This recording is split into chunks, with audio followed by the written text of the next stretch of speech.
रहीम अस्सलाम वालेकुम। आज हमने जो टॉपिक स्टार्ट करना है वो है डिफॉरेस्टेशन एंड अवर हंटिंग। ठीक है, लास्ट चैप्टर में लेक्चर में आपने देखा था कि ह्यूमन इम्पैक्ट किस तरह से बायोडाइवर्सिटी को अफेक्ट कर रहे हैं। ठीक है, तो ह्यूमन एक्टिविटीज़ कौन कौन सी डिफॉरेस्टेशन एंड अवर हंटिंग जो है वो इकोसिस्टम जो आपकी बायोडाइवर्सिटी है उसको डिस्ट्रॉय किस तरह से कर रहे हैं। ठीक है, सबसे पहले हम देख लेते हैं डिफॉरेस्टेशन। डिफॉरेस्टेशन क्या होती है? अटेंशली जो है वो फॉरेस्ट को जो है वो कन्वर्ट किया जाता है नॉन फॉरेस्ट लैंड में। ठीक है, किस पर्पज़ के लिए? या तो वहाँ पे एग्रीकल्चर के पर्पज़ के लिए या अर्बन जो डेवलपमेंट के लिए उसको जो है वो फॉरेस्ट को जो है नॉन फॉरेस्ट लैंड में कन्वर्ट किया जाता है। ट्री की जो कटिंग है वो इंटेंशनली की जाती है। ठीक है, इसको डिफॉरेस्टेशन कहते हैं।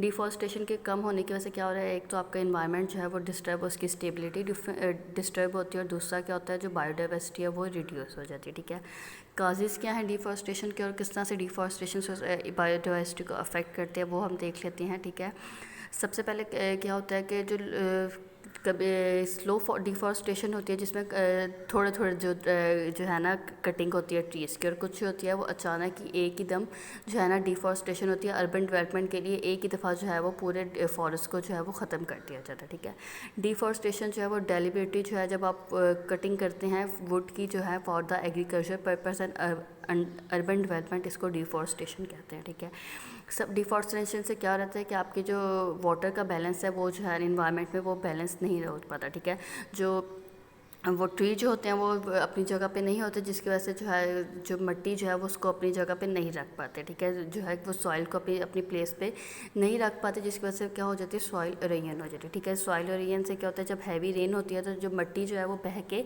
चली जाती है समंदरों में, दरियाओं में। ठीक है, जिसकी वजह से क्या होता है, आपके जो एसेंशियल न्यूट्रिएंट है मिट्टी में वो भी वॉश हो जाती हैं। इसके अलावा जो मिट्टी जो है वो जब जाती है रिवर्स में तो वहाँ पे चौकड अप होकर वो क्या कहते हैं, स्लिट्स बना दी है, जिसकी वजह से फ्लड्स आते हैं। ये स्लिट्स जो हैं अगर आपके डैम्स में स्टोर हो चले जाते हैं तो वहाँ पे वाटर की जो कैपेसिटी है, स्टोरेज कैपेसिटी, उसको रिड्यूस कर देते हैं। ठीक है, डिफॉरेस्टेशन जो है वो ट्रांसपायरेशन को भी अफेक्ट करता है। ट्रांसपायरेशन क्या होती है, जो आपके लीव से जो होती है मूवमेंट ऑफ लीव से जो वाटर की वाटर जो है एवेपोरेट होता है इन इन्वायरमेंट। ठीक है, इसको ट्रांसपायरेशन कहते हैं। लीव से जो वाटर की एवेपोरेशन होती है इन्वायरमेंट में उसको ट्रांसपायरेशन कहते हैं। अगर ट्रीज़ की कटिंग हो जाएगी तो डेफिनेटली ट्रांसपायरेशन नहीं हो पाएगी, और ये जो ट्रांसपायरेशन होती है ये हेल्प करती है क्लाउड्स बनाने के लिए। ठीक है, अगर क्लाउड्स नहीं बने तो डेफिनेटली यहाँ पे क्या हो जाती है, बारिश कम होना स्टार्ट हो जाती है। ठीक है, इसके अलावा क्या होता है, डिफॉरेस्टेशन की वजह से क्या होता है कि आपकी एनिमल डाइवर्सिटी जो है वो भी और प्लांट डाइवर्सिटी वो भी डैमेज हो जाती है। ठीक है,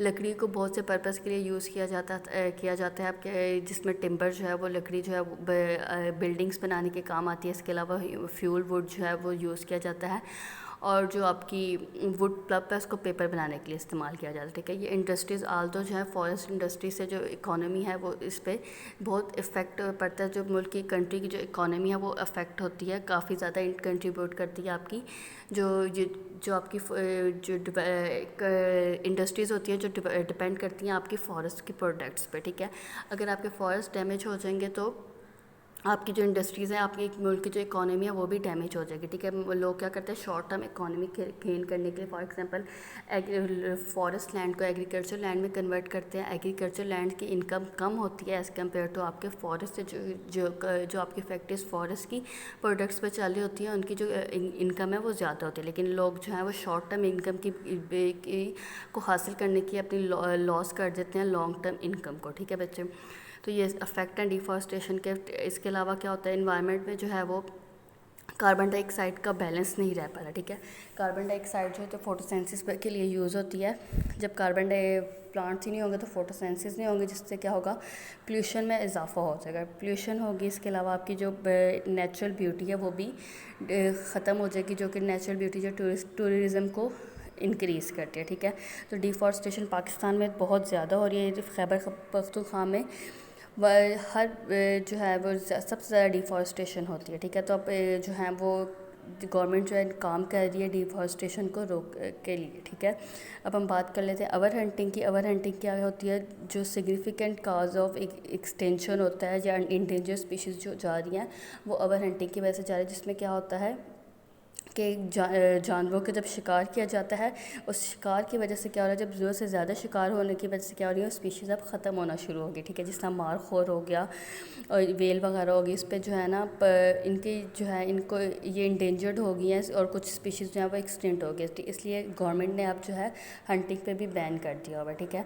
तो ये आपके 2 टॉपिक्स हैं, इसके बाद हमारा ये चैप्टर जो है वो कंप्लीट हो गया, ठीक है। आप लोग ये याद कर लिएगा, जो इम्पोर्टेंट है वो अवर हंटिंग की और डिफॉरेस्टेशन की definition and cousin and effect of our hunting deforestation, ठीक है बच्चे, ये आप लोग याद कर लीजिएगा। थैंक यू, अल्लाह हाफिज़।